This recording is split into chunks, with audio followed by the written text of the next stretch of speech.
Dragi gledalke in gledalci, smo v Zgornjih Gorjah, z menoj je Drago Bregant, zaposlen na občini kot svetovalec, sem pravilno rekel? Ja. Običajno ljudi zaneše na Bergant, ne. Slovan sem, nisem German. V redu, Bregant. Zmeraj se tako predstavljam. V redu.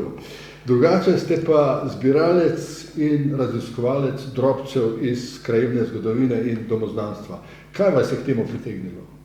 Ne vem, vedno so me zanimale, bi rekel, te zgodbe.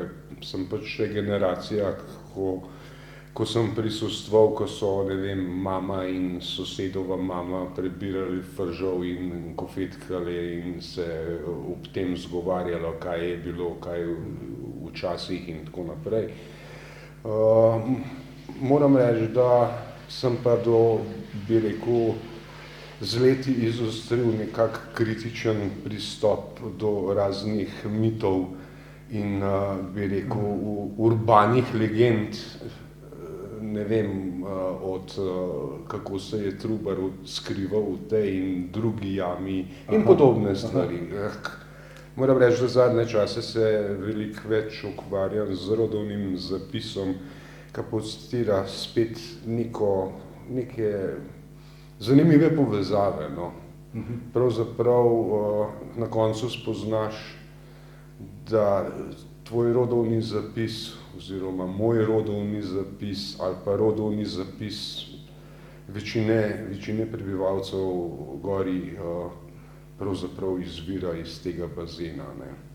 Tudi če so prihajale, ne vem, neveste ali ženini z drugega konca Radoveljškega, Lipniške doline, med temi so se pravzaprav vračali na dom, kjer so bili njihovi starši rojeni ali pa v temu delu. Kaj ste pa opazili, kakšno razliko ste pa opazili, ker sem bral nek vaš članek, med pisnimi viri in ustnim izročilom? Kaj se tu pojavlja? Se pravi, omenil sem že prej, da se rata neka mitizacija ali pa ne vem, je pa zanimivo, no, da skozi ustno izročilo so se pa recimo ohranile nek zamegljen spomin na neke dogodke ali pa na neke osebe. Recimo navajate v tem vašem članku neko izročilo zločina nad lastnim otrokom oziroma primer pokopa pomena zakopanih kosti, ki niso nujno človeške pod hišnim pragom. Zakaj gre? Ja, to je v bistvu, vse kulture pravzaprav na tem svetu poznajo nekako to. Zdaj, legenda pravi, da na Pustovi domačiji, ko je pravzaprav domačija bila zapuščena, da so našli pod hišnim pragom kosti človeške, otroka. In to se je v ustnem izročilu povezalo, da se je nekoč en otrok izgubil, da sta bila samo z očetom doma, ko so bili drugi pri maši, ne. Moja teza je bolj se nagiba, se pravi, najdba teh kosti, da gre to za starodaven običaj, da so pravzaprav kosti ljubih dali pod hišni prag ali pa pod hišno ognjišče in pravzaprav je bilo to neka dodatna vest, da je to dom, ne.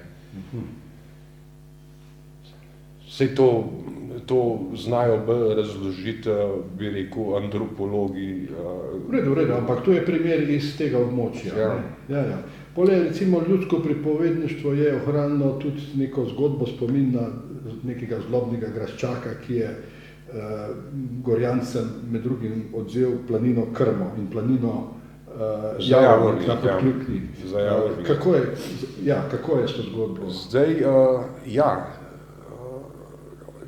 moja teza je, da je pravzaprav v času, v obdobju,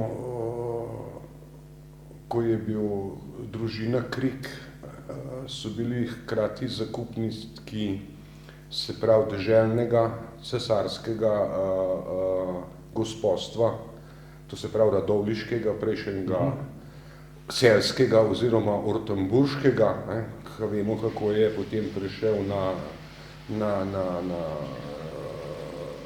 državo, tedanjo, in hkrati so bili zakupniki blejskega, se pravi brikselškega gospodstva. To je bilo že obdobje, da je se pravi zakupnik hotel maksimizirati svoj dobiček, ker njemu je zasledoval dobiček. In je pač pa z razvojem fužinarstva, v tistem času že s poseljevanjem, bi rekel, nižje planine Nomanske, bi rekel, Gorjuše, ko je nastalo naselje, je pač moral dodeliti neko pašo. In Zajavornik je bil pravzaprav, jaz pravim Zajavornik, ker je za Javornikom, Ne za jamnik. Ne za jamnik, saj to, To je en kompleks na Pokljuki, ki je pa še danes, ne glede na to, da je v lasti agrarne skupnosti Noman, Gorjuše in tako naprej, da je pa še vedno v kao Zgornje Gorje. In to je bilo, se te stvari, so pravzaprav bile potem eskalirane po celi podobne stvari, eskalirane po celem območju Slovenije, da so vodile v kmečke upore za staro pravdo, staro pravico. In ja, to je pač ta, preko moja teza.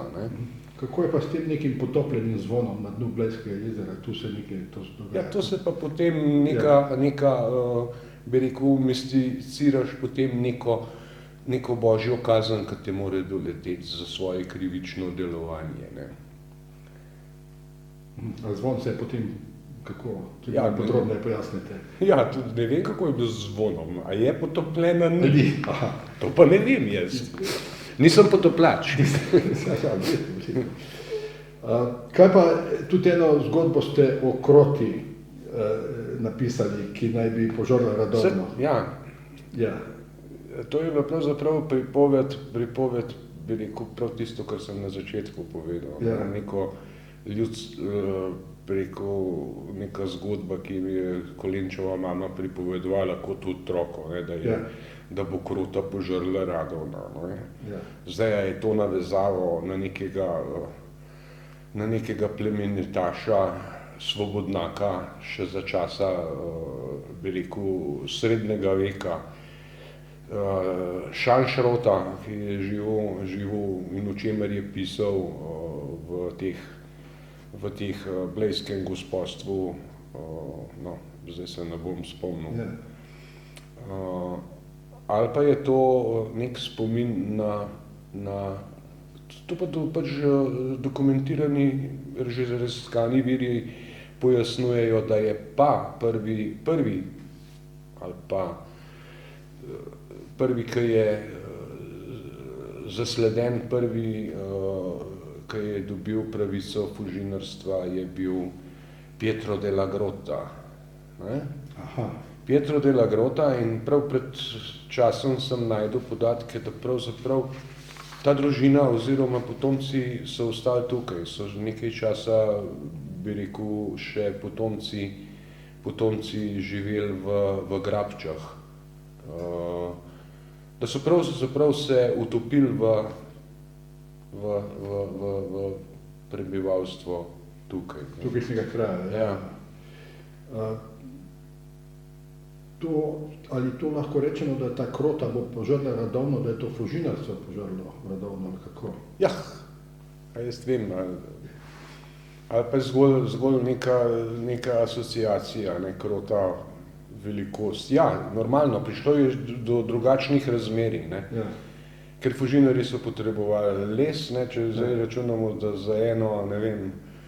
za en kubik za en kubik ogla potrebuješ 10 kubikov, govorim tako Od oka, ja. Od oka, ja. 10 kubikov lesa, ki ga skuraš, mislim pa, da za eno tono železa, da ga stopiš, eno tono rude, da stopiš, pa potrebuješ 10 kubikov oglja. No. Ogla. Ja. Ja. A ne, da to je jasno poseganje potem z oglarstvom, z nabiranjem rude. To je tako pa z vsako stvarjo, ne. Razvoj tehnološki ima svoje prednosti in ima svoje slabosti. Nahajava se na poti na zaselek Stara Pokljuka in naprej na Pokljuške Rovte. Tukaj pod nama dol leži dolina reke Radovne, njen začetek, v tem predelu imenovan Tročina. V tistem delu tam pa se nahaja potok Smešnik, ob katerem je po ustnem izročilu stala prva Delagrotova Fužina in po ustnem izročilu je prav tako tam stalo nekoč kužno znamenje.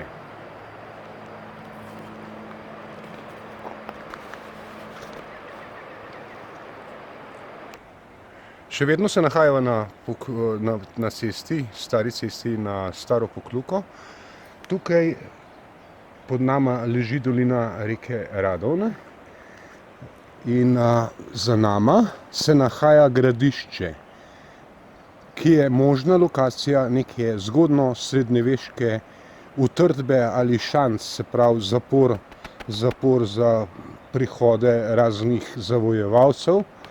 Na pokljuško stran vidiva tole Bratovlo peč, ki nosi, bi rekel, anekdoto, da sta se dva bratca igrala in jo je razigran oziroma hormonsko podkrepljen samec oven porinil čez peč in zaradi tega se nosi ime Bratovla peč. Ja, nekje sem zasledil, da pišete, da fužinarstvo nekje tukaj iz 16. stoletja naj bi šlo. Ne? Ja. Potrebovali so kakovostno železo, ne? Takrat v tistem času, tudi zaradi boja proti otomanskemu cesarstvu, pišete v tem vašem. Ja, tudi, seveda. Ja. Kako je pa potekalo to rudarjenje tukaj? Ali so bili to površinski kopi v glavnem? V bistvu se je rudarstvo tukaj začelo z nabiranjem, bi rekel, te rude, ki se jo pravzaprav reče bobovc. Ja. To in spiranje in potem to spiranje bobovca, tako se mu pač reče, ker je pač gladek kamen, ki ga je spiral v razne kotanje in v rekel, neke podzemne rove. Tako da večinoma, kar se tiče rude, tukaj ni šlo tako, kakor pa, ne vem, s krampom se nekaj koplje, ampak da se je pravzaprav nabiralo ta na površini. Na površini oziroma v jamah, kamor je voda spirala. Ne. Sam postopek fužinarstva je pa recimo tak, nabiralci, rudarji so to delali, ne. Vse teh rudnih, ali pa so skopali neke rudne jame, ki so še nekaj sledljive tamle za Gorjušem noter. Potem je teklo spiranje te rude, ker je jasno pomešano z ilovco, potem je šlo za žarjenje in tako naprej. To so te fužine sodelovali v Radovni, ne? V Radovni, ja. Radovni, dokdaj? Same fužine kot obrt, železarski obrt je deloval do leta 1903, ko se je zaradi neekonomičnosti, namreč vozilo se je že železo pretopiti pa prekovati iz Slovenskega Javornika, se pravi z Jesenic, je bilo treba čez hrib čez pripeljati tukaj se je zadeva razžarila, tukaj so bili norci na vodni pogon, ko so to prekovali in potem je bilo to spet, da so vozili nekam nazaj v predelavo. In jasno, da transport je predstavljal nesorazmerne stroške z dobitnostjo. Ne. Ampak gorjanske družine, se pravi ljudje iz tega, so bili močno povezani s tem fužinstvom. Pa seveda, normalno. Torej, vozili so, ne? So bili vozarji, so bili nabiralci rude. Ja. Tudi potem se še sledijo posamezniki na začetku 20. stoletja, ki so pa jasno svojo rudarsko dejavnost nadaljevali kot dnevno delo na bi rekel, karavankah noter, se pravi planina pod Golico, manganovi rudniki. Ne. Bile so še ene tri družine, oziroma, ki so bili rudarji. Ne. Ali pa so se potem preselili bližje v ta rudarsko-železarski kompleks v Jeseniški dolini in Gornjesavski dolini. Ne. Veliko ste se ukvarjali tudi z Johannesom ali Janezom Poklukarjem. Opazil sem, da je večina tukaj, ogromno ljudi se piše Poklukar. Kakšna je ta zgodba s tem Janezom, če lahko na kratko Poklukarjem? Z Janezom Poklukarjem je bilo več. Ne? Ne, nisem se ukvarjal samo z Janezom Poklukarjem. Pravzaprav mene je fasciniralo, da danes zapuščen naselje, ne, Stara Pokluka, nad, bi rekel, Pokluško sotesko ali pa nad dolino Radovno na drugo stran, je s tremi močnimi kmetijami, ki so bile. Tam pa seveda preko te soteske Pokluške je drug naselje Zatrnik, ne, da je pravzaprav ta hribovito območje, ne, pravzaprav bil bazen za veliko duhovnikov izobražencev. Ne. In zdajle glih nedavno nazaj sem zasledil, verjetno, če ste bral, ne, iz ene hiše na Stari Pokluki izhajata po očetu dva generala. In to je Johan in Blaž Žemva. In Blaž Žemva je bil celo načelnik generalštaba, ne, Avstro-Ogrske vojske leta 1912. In mislim, da je bil samo 7 mesecev, ne. Dobro, neke njegova naziranja so bila, kaj jih zdaj ne bom omenjal, druga stvar je pa, da je on že takrat opozarjal, in jasno in glasno opozarjal, da Italijanom ne gre zaupati, in to je bil tudi potem mogoče ta dva razloga, sta bila mogoče tudi razlog, da je bil samo 7 mesecev, ker pač ni bil v doktrini sledenja, da je treba z Italijani vzpostavljati zavezništvo. Ampak, da se vrnem nazaj, kaj sem zasledil nedavno. Jaz sem našel podatek in pravzaprav spet uvrgal neko ustno izročilo, da je njun oče, Blaž, prav tako Blaž Žemva, bil pač rekrutiran v vojsko in v vojski postal se pravzaprav inštruktor na terezijanski kadetanci v Celovcu, vojaški. Sem pa zasledil podatek, da je pravzaprav bil faliran študent, ne. Namreč najde se ga v onem seznamih letnikov ljubljanske gimnazije v 1., 2. in 3. letniku, in 3. letnika gimnazije ni izdelal, ne.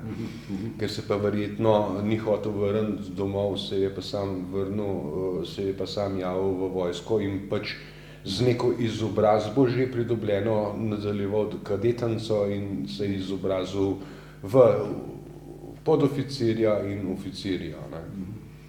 Rekli ste, da ta stara Prokluka naselje je danes zapuščena. Ne? Tam se tudi kmetije je reklo pripust. Ne? Ja. To verjetno izvira iz tega, ki je bilo na nekem območju pusto, ne? Ja. Ne? Lahko bi bilo pa veljavno tudi, da z razvojem, namreč, treba je razumeti delitev oblasti. Ne? Eno je gospodstvo, eno je država, eno je cerkev, ne? Kot še vedno. Ne? Ja. Ampak, da je pravzaprav za nadziranje, ne? in bi rekel, izkoriščanja gozdov, da je pravzaprav,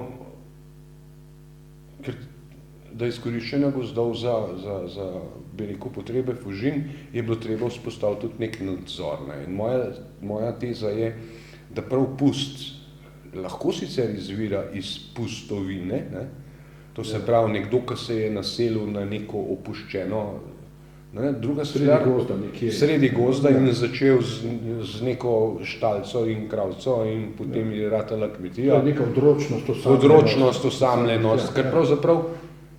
Ja. Ampak tako sem prej rekel, ne, ta odročnost, sploh ni bila odročnost. Ja. Največ duhovnikov je prišlo z te odročnosti, se pravi največ izobražencev. Ampak da je lahko tudi ta pust, je prav izhaja iz besede fürst, kar pa pomeni gospod. Ne. Ja. To se pravi, tam je bila neka kontrolna gospodska postojanka, izvzeta iz nadzora kot državna, ne, kot vladarski nadzor. Ne. Ker De la Grota je dobil neko dovoljenje, ne, po nekem redu tedanjem veljavnem, da lahko vzpostavi Fužino in obratuje. S tem mu je bila dodeljena tudi pravica izkoriščanja gozdov za potrebe fužinarstva in da je pravzaprav to zaradi tega nastalo. No. Tu mi je zanimivo, sem zasledil, da so pri tej pustovi hiši, ne, stavbi, naj bi bile tudi freske Svetega Roka, Svete Barbare in Višarske Marije. Zakaj ravno freske s tem ljudmi? Vam je to znano? Zdaj Barbara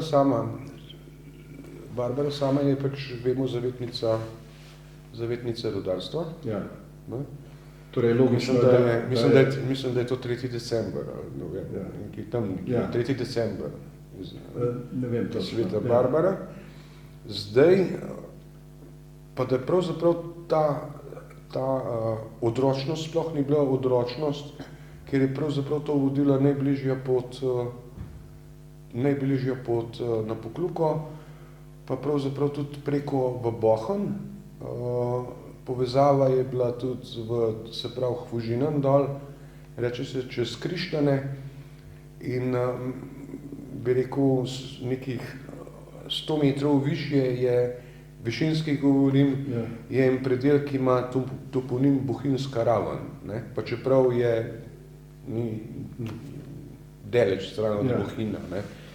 In tukaj, da je Bohinjska raven, bi rekel, da mogoče so pa res, ko so preko iz Bohinja romali na Svete Višarje peš, da so se pač tam ustavili. Ne? Se pravi, zato je zato so bile Višarske Marije, ker je bila pravzaprav, tako kot imamo danes neke, ne vem, poti Svetega Jakoba, ali pa ne vem, Camino Celeste, je pač takrat bila vzpostavljena neka najbližja pot iz ene doline v drugo dolino, pa potem naprej na Božje pot v Višarje. Sveta Barbara rodarjenje, ta sveta pot na Višarje, to je pa še Sveti Rok, ne? Zdaj ne vem, to je zapisal, ta zapis je nekako pisal, da naj bi bil Rok. To pa jaz ne vem. Sveti Rok naj bi bil zavetnik za končne bolezni. Ne? Pa še ena zanimiva stvar je, jaz se osredotočam na Krištofa. Ne? Na Krištof. Krištof ima, včasih ima palco, včasih ima pa izruvano drevo. Ja. In palca, veste, kaj pomeni? Palca je atribut osebne svobode. Prepoznana. Ja. Dobro, gremo še, mogoče, tu se nahaja, ne vem točno, to bomo si še enkrat ogledala, neka skala s klesano letnico 1766, kar naj bi spominjalo baje na neko tragično smrt. Kako je s tem?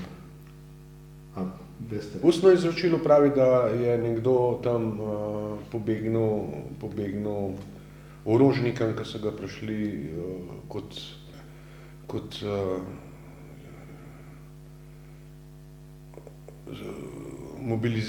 mobilizacijski žandarji so ga prišli iskati, da pač morajo v vojsko iti in tam jih je, ne vem, ali pobil, ali so njega ubili. Ustno izročilo pač o tem govori, je pa ta letnica je gor. Verjetno se je pa res kaj tragičnega dogodil, ker to je pa namreč na Staro Pokljuko je včasih vodila strmejša in druge trasirana pot, ki je zdaj, jo je pač erozija zdelala in gre v nekem prehodu med nekim skalam, gre noter in tam je en modrobce noter, je pač ta letnica vklesana. Verjetno pa pomeni kakšen tragičen dogodek, ki se je res tam zgodil. Ja. Ne vemo točno. Ne vemo. Tukaj se nahaja letnica 1766, ki verjetno obeležuje nek tragičen dogodek na trasi Stare poti, na tem strmem prehodu. Ali pa je mogoče zgodba o pobegu žandarjem resnična.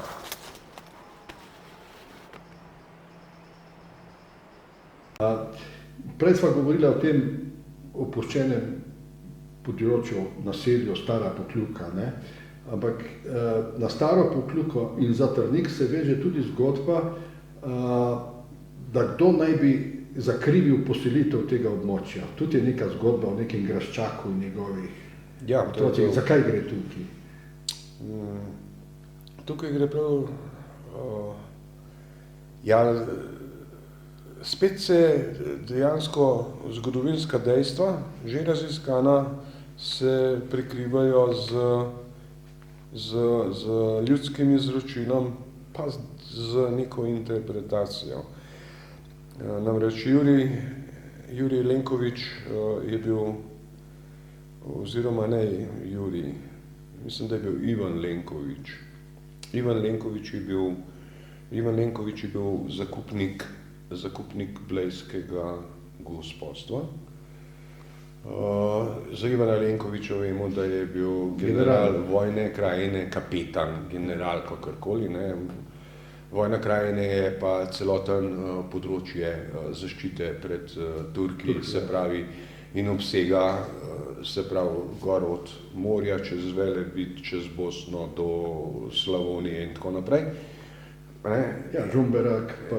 Tako, ne, in da je že njegov oče bil Jurij Lenkovič, ki je naseljeval uskoke, prav Žumberak, ko ste ga zdaj omenil, se pravi pa teh belokranjskih vaseh, pa Kostanjevica dol noter od zadaj, kaj so Slinovci in tam noter so še sledi ustaških. Uskoških. To je bistvena razlika. Ja.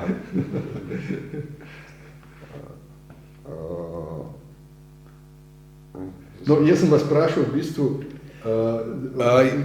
je ena zgodba, da naj bi Graščak neke svoje nezakonske otroke razselil, ne? Ja. Kar je pravzaprav tudi možno, ne? Ja.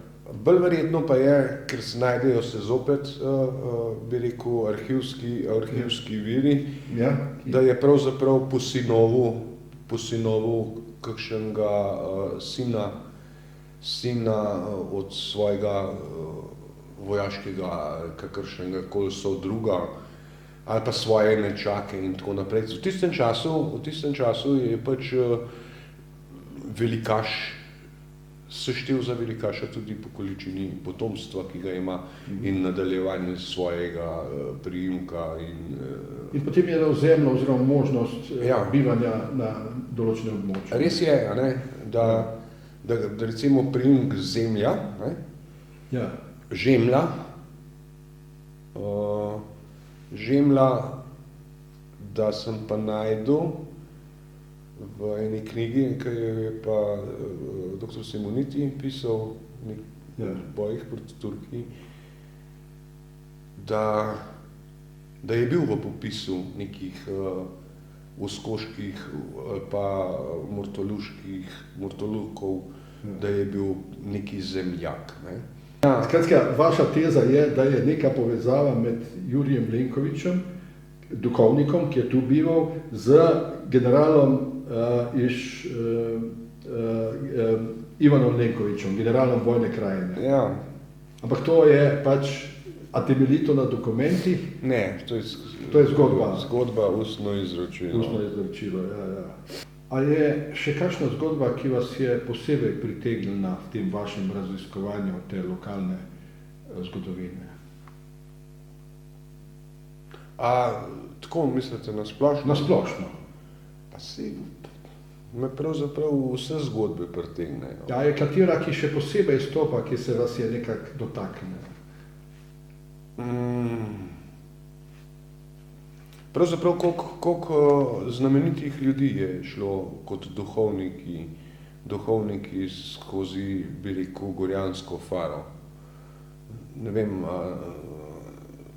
je bil Metelko tukaj, če veste, da je Metelko služboval, pa so službovali Lavtižar, pa je služboval Škrinjar kot eden izmed prevajalcev pri Japelnovem prevodu Svetega pisma. Fascinirala me je zgodba od župnika Karla Tedešija, ki je pravzaprav v svojem župnikovanju obnovil praktično vse poslopja župnijska. Veliko stvari, ne? Se pravi, posamezno veliko število pomembnih osebnosti, ne? Ja. Hvala za pogovor. Ja, tudi vam hvala.